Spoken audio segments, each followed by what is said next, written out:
আসসালামু আলাইকুম। সবাইকে বিসিএস ফ্রন্টার্সের পক্ষ থেকে সোমবারের প্রথম আলোতে স্বাগতম।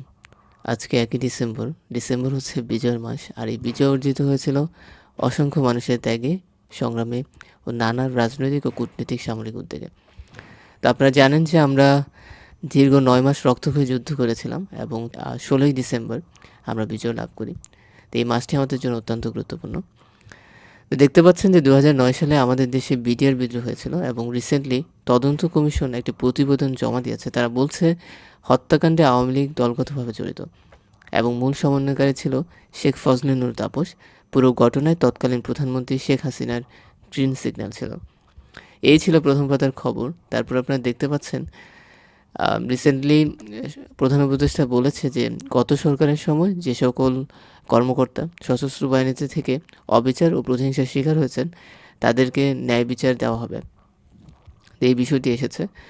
আমরা জানি যে আমাদের দেশে ভোটকেন্দ্রের সংখ্যা হচ্ছে ৪২,৭৬১টি এবং এই সংখ্যাটি মনে রাখতে পারেন। সামনে ত্রয়োদশ জাতীয় সংসদের নির্বাচন হবে আর ডিসেম্বরের দ্বিতীয় সপ্তাহে হচ্ছে আমাদের নির্বাচনের তফসিল ঘোষণা হতে পারে।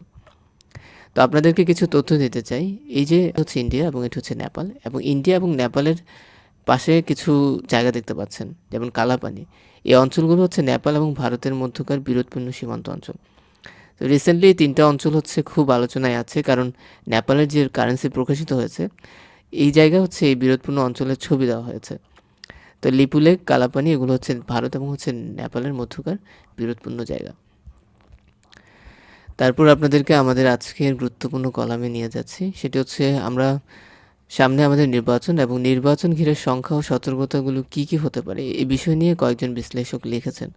তারা বলছেন যে আমাদের প্রশাসনিক সক্ষমতার অভাব রয়েছে, এই জায়গাগুলোতে আমাদের কাজ করতে হবে। আমাদের নির্বাচন কমিশনের যেন কোনো প্রকার দুর্বলতা না থাকে। তো ২০০৮ সালে আমাদের নবম জাতীয় সংসদ নির্বাচন হয়, সেখানে ভোট পড়েছিল ৮৭%। তো সরকার ও রাজনৈতিক দলগুলো যদি হচ্ছে একটা উৎসবমুখর নির্বাচন আয়োজন করতে পারে, তবে এর মানে হচ্ছে দেশের বিপুল সংখ্যক মানুষ হচ্ছে ভোট প্রয়োগ করতে চাইবে। তো ৮৭% ভোট মানে হচ্ছে অনেক পার্সেন্টেজ কিন্তু। তো এই বিষয়টা আসলে বলা হচ্ছে এখানে যে মানুষই আসলে ভোট দিতে চায় যদি নির্বাচনের যে পরিবেশ সেটি যদি উৎসবমুখর থাকে।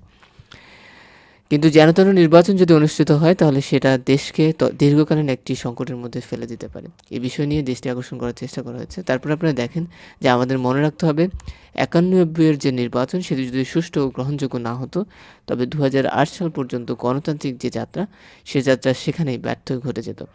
ফলে ২০২৬-এর নির্বাচনকে আমরা একটি মাপকাঠিতে উন্নীত করতে হবে যেন ভবিষ্যতে এই মানদণ্ড অনুযায়ী পরবর্তী নির্বাচনগুলো অনুষ্ঠিত হয়। কিন্তু সেটি অর্জনে যদি রাষ্ট্র রাজনৈতিক দলগুলো ব্যর্থ হয় তবে জুলাই অভ্যুত্থানের মাধ্যমে গণতন্ত্রের যে আকাঙ্ক্ষা জনমনে সৃষ্টি হয়েছে সেটি অপূর্ণ হয়ে থেকে যাবে। তো আশা করছি আপনারা বুঝতে পেরেছেন। এরপর আপনারা দেখছেন যে লিভার সিরোসিস কেন হয়। লিভার সিরোসিস মানে লিভারের যে কোষগুলো আছে এগুলোর ক্ষতিগ্রস্ত হওয়া। আমাদের লিভার কিন্তু অনেক শক্তিশালী একটি অর্গান এবং এটি আমাদের বডির সবচেয়ে বড় অর্গান, ঠিক আছে? তো এটি রিজেনারেশন ক্যাপাসিটি আছে। বিভিন্ন ভাইরাসের সংক্রমণে হচ্ছে লিভার হচ্ছে অ্যাফেক্টেড হয়, যেমন বি, সি এবং হচ্ছে ডি ইত্যাদি ভাইরাস। তো আপনাদেরকে কিছু ভোক্যাবস হচ্ছে দেই। সেটা হচ্ছে অ্যাফ্রেন্ট মানে হচ্ছে গ্রেপ্তার করা এবং ফিসক্যাল মানে হচ্ছে অর্থনৈতিক বছর, পেট্রোল মানে পাহারা দেওয়া, আর ইনস্টলেশন মানে হচ্ছে সংস্থাপন। তো 47-এর আজকে রিটেন ছিল ইংরেজি। আপনারা দেখেছেন যে আপনাদের ভোক্যাবের জায়গাতে আপনাদের অনেক বেশি পরিমাণে কাজ করতে হবে। তারপর আপনারা দেখতে পাচ্ছেন এখানে একটি কলাম এসেছে, সেটি হচ্ছে রাজনীতিটা এখন ব্যবসায়িক জায়গায় পরিণত হয়েছে। বদিউল আলম মজুমদার বলছেন, জনপ্রতিনিধিরা যদি জনগণের সেবা করতে গিয়ে নিজেদের সেবা করেন তাহলে মানুষকে হয়তো আরেকবার জেগে উঠতে হবে। আর আপনারা জানেন যে আমাদের অধিকাংশ রাজনীতিবিদ কিন্তু রাজনীতিতে আসেন নিজেদের প্রভাব বিস্তার করতে, প্রভাব বল বা ক্ষমতা সেটি দেখাতে। এই জায়গাতে মানুষজনকেও অনেক বেশি সচেতন থাকতে হবে। যদি তারা সঠিক মানুষকে ভোটাধিকার প্রয়োগ করতে পারে তবেই কিন্তু হচ্ছে আমরা আমাদের রাষ্ট্র কাঠামোতে খুবই গুরুত্বপূর্ণ সিগনিফিক্যান্ট কিছু চেঞ্জ দেখতে পাবো এবং আমরা আশা করছি সামনের যে নির্বাচন সেখানে এই বিষয়গুলো হচ্ছে খুব ভালোভাবে প্রতিফলিত হবে।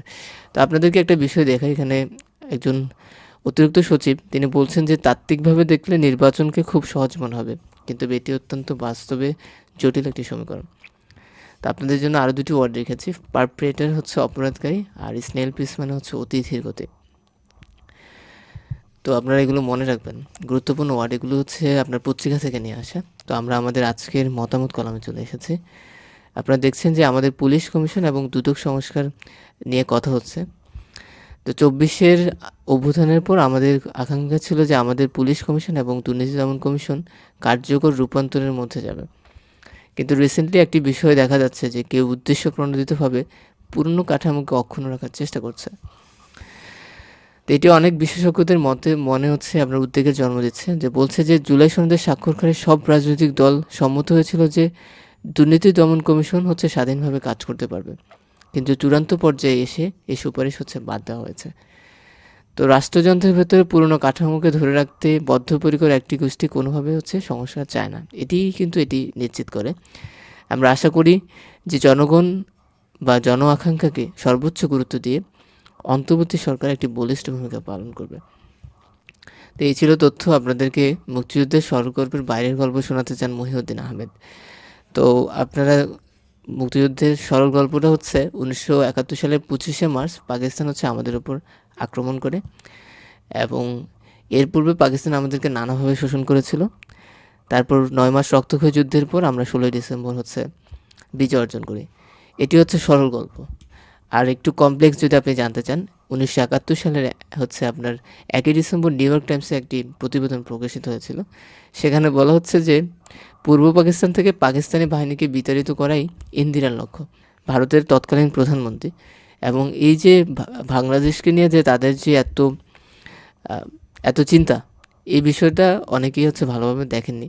তখন জামায়াতের একজন আমির অধ্যাপক গোলাম আজম তিনি বলেছেন যে অবস্থা দেখে মনে হয় ভারতের প্রধানমন্ত্রী মিসেস ইন্দিরা গান্ধী বেআইনি ঘোষিত আওয়ামী লীগ নেতা শেখ মুজিবুর রহমানের আইনজীবী হিসেবে কাজ করছেন। ভারতের প্রধানমন্ত্রী পাকিস্তানের অভ্যন্তরীণ পরিস্থিতির সুযোগ নিয়ে পূর্ব পাকিস্তানকে ঘাস করতে চাচ্ছেন, এবং পূর্ব পাকিস্তানের ব্যাপারে মিসেস গান্ধীর কী করণীয় থাকতে পারে? পূর্ব পাকিস্তান কি ভারতের অংশ? পূর্ব পাকিস্তানের জনগণ ইন্দিরা গান্ধীকে কখনো তাদের বিষয়ে ওকালতি করতে বলেনি। তো এই ছিল মুক্তিযুদ্ধের সরল গল্পের বাইরের গল্প। আমি খুব একটা বিস্তারিত আলোচনা করছি না। আপনারা দেখতে পাচ্ছেন এখানে আরও একটি গুরুত্বপূর্ণ কলাম আছে, সেটা হচ্ছে গণভোটের প্রশ্ন কতটা বোধগম্য হলো। তো বিষয় হচ্ছে 4টি বিষয় একটি প্রশ্ন থাকবে, এটি অনেকেই বিভ্রান্তিকর মনে করেছে। তারপর একটি বিষয় এখানে গুরুত্ব পাচ্ছে, সেটা হচ্ছে আমাদের দেশের 22 ভাগ মানুষ হচ্ছে পড়তে জানে না। তাদের কাছে আসলে গণভোট জিনিসটা আসলে কীভাবে পৌঁছাবে, এই জায়গায় হচ্ছে সরকারের দৃষ্টি আকর্ষণ করার চেষ্টা করছে, যে সরকারকে খুব ভালোভাবে প্রচারণা চালাতে হবে যেন গণভোট এবং হচ্ছে জুলাই সনদের বিষয়গুলো হচ্ছে সাধারণ মানুষের কাছে পৌঁছায়। যারা পড়তে জানে না তারাও যেন বিষয়গুলো বুঝতে পারে। এবং আমাদের যে হতদরিদ্র মানুষ আছে তাদের কাছে সংবিধান হচ্ছে একটি কাগজে দলিল ছাড়া আর কিছুই না। তো 1991 সালে হচ্ছে আমাদের গণভোট হয়েছিল সর্বশেষ। তো এই জায়গায় হচ্ছে যদি আমরা ভালোভাবে মানুষের কাছে তুলে ধরতে পারি বিষয়গুলো, তবে তাদের মনে একটা আকাঙ্ক্ষা থাকবে বা একটা বিশ্বাস তৈরি হবে যে তাদের মতামত সংবিধান সংশোধনে গুরুত্বপূর্ণ ভূমিকা রেখেছে। এই হচ্ছে তথ্য আর কি। অশান্ত মধ্যপ্রাচ্য, ফিলিস্তিনের শান্তি আসবে, কিন্তু তার আগে যেটা করতে হবে, আপনারা দেখেন সবচেয়ে উদ্বেগের বিষয় হলো ফিলিস্তিন ভূখণ্ডে অবৈধ ইসরায়েলি বসতি স্থাপনাকে স্বাভাবিক করে তোলা। তো ইন্টারন্যাশনাল ক্রাইসিস গ্রুপ সাম্প্রতিক রিপোর্ট বলছে ইসরায়েল আউটপুট বা ছোটো ছোটো চৌকি ক্রমে বাড়ছে এবং এগুলি স্থায়ী বসতিতে রূপান্তরিত হচ্ছে। তো গাজায় হচ্ছে ইসরায়েল একটা হলুদ রেখা ব্যবহার করেছিল, এখন ওই জায়গাগুলোতে নিজেদের অংশ করার একটা চেষ্টা চালাচ্ছে। তো এই যে যুদ্ধটা, এটা 2007 সালে 23 সালে হচ্ছে 7 অক্টোবর শুরু হয়েছিল। তো ইসরায়েল হচ্ছে গাজাকে ধ্বংসস্তূপ করেছে, এটা বলছে রয়টার্স, এবং এই ছবিটা রয়টার্স থেকে নেওয়া। তা আমি মধ্যপ্রাচ্যের অনেক গুরুত্বপূর্ণ ব্যক্তির সঙ্গে কথা বলেছি, অনেকেই কারাবন্দী ফিলিস্তিনি রাজনীতিক মারওয়ান বারগুতিকে সম্ভাবনাময় নেতৃত্বের উদাহরণ হিসেবে উল্লেখ করেছেন। কিন্তু ইসরায়েলের এটা প্রমাণ করতে হবে যে তারা সত্যি শান্তি চায়, এই জন্য তাকে অন্যান্য রাজনৈতিক বন্দীদের মুক্তি দিতে হবে, এটি বলেছেন আবদুল্লাহ গুল। এই হচ্ছে তথ্য। আমরা প্রায় পত্রিকার সর্বশেষ অংশে চলে এসেছি। তো আমাদের শিল্পে হচ্ছে প্রবৃদ্ধি হয়েছে কিন্তু কর্মসংস্থান বাড়েনি। তো বাংলাদেশকে দীর্ঘদিন ধরে একটি সহনশীল রাষ্ট্র, রেজিলিয়েন্ট অর্থনীতির দেশ হিসেবে দেখা হয়, তবে বাস্তবতা হচ্ছে দেশ এখনও আনন্দহীন রেজিলিয়েন্সের ফাঁদে আটকে গেছে। এবং এই জায়গায় উত্তরণে কী করতে পারি? আইএলওর কান্ট্রি ডিরেক্টর ম্যাক্সটুন বলেন, শুধু কর্মসংস্থান তৈরি করলেই হবে না, কর্মসংস্থান হতে হবে গুণগত মানসম্পন্ন ও অন্তর্ভুক্তিমূলক। কর্মসংস্থান সৃষ্টি, শ্রমিক অধিকার একসঙ্গে নিশ্চিত না করলে টেকসই হবে না, আর টেকসই না হলে আপনি জানেন যে কোনো কিছুই কিন্তু লাস্টিং করে না। তো টেকসই উন্নয়নের 5 আপনারা জানেন এসডিজি নাম শুনেছেন হয়তো, সাস্টেনেবল ডেভেলপমেন্ট গোল। এর 5ম গোলটা কি এটা একটু কমেন্ট সেকশনে জানান। তো ব্ল্যাক ফ্রাইডে হচ্ছে যুক্তরাষ্ট্রের নভেম্বর মাসের শেষ সপ্তাহকে বলা হয়, যখন অনেক বেশি পরিমাণে কেনাবেচা হয় এবং এবার হচ্ছে আলো কেনাবেচা বেড়েছে। সম্মিলিত ইসলামী ব্যাংক চূড়ান্ত অনুমোদন পেল। আপনার 5টি ব্যাংকে একীভূত করে একটি কেন্দ্রীয় ব্যাংক হচ্ছে গঠন করছে এবং এটার অনুমোদন দিয়েছে। এক্সিম ব্যাংক, সোশ্যাল ইসলামী bank, first security bank, global ইসলামী উন্নয়ন ব্যাংক মিলে নতুন ব্যাংক গঠিত হচ্ছে। তো আপনাদেরকে একটা বিষয় বলি, সেটা হচ্ছে সক্রেটিস একটা কথা বলেছে যে পোশাক হলো মানুষের বাইরের আবরণ, মানুষের আসল সৌন্দর্য হচ্ছে তার জ্ঞান। ঠিক আছে? এবং ফ্যাশন স্টাইল নিয়ে একটা হচ্ছে আসছে, রিসেন্টলি সম্ভবত একটা অনুচ্ছেদ এসেছে বাংলাতে।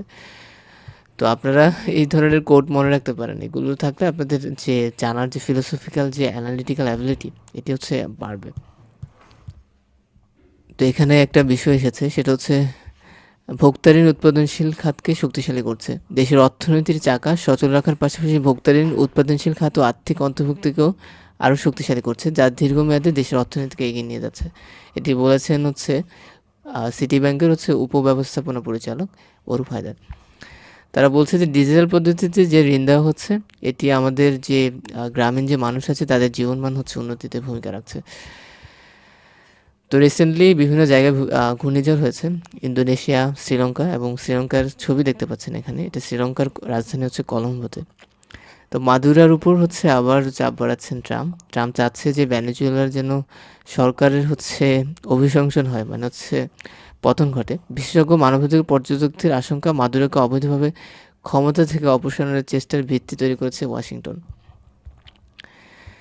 তো এই হচ্ছে তথ্য। আমরা আমাদের প্রায় পত্রিকার সর্বশেষ অংশে চলে এসেছি। আপনাদেরকে একটা বিষয় একটু দেখাই, সেটা হচ্ছে এটা হচ্ছে আমাদের 26 হচ্ছে বিশ্বকাপ হবে, ফুটবল হবে। তো ফুটবল রিলেটেড একটা প্রশ্ন আপনারা পেতে পারেন, এবং এই যে ফুটবলটার নাম হচ্ছে ট্রায়ন্ডা, ঠিক আছে? আর এই বিশ্বকাপ হবে হচ্ছে যুক্তরাষ্ট্র, মেক্সিকো, আর একটা হচ্ছে সম্ভবত ক্যানাডাতে। এই 3টা কান্ট্রি মিলে হচ্ছে আপনার এই 2026-এর যে বিশ্বকাপ সেটি হবে। বর্তমান ফিফার হচ্ছে প্রেসিডেন্টকে একটু কমেন্ট সেকশন হচ্ছে জানান। তো দেখা হচ্ছে পরের কোনো ভিডিওতে। সে পর্যন্ত ভালো থাকবেন, সুস্থ থাকবেন। আসসালামু আলাইকুম।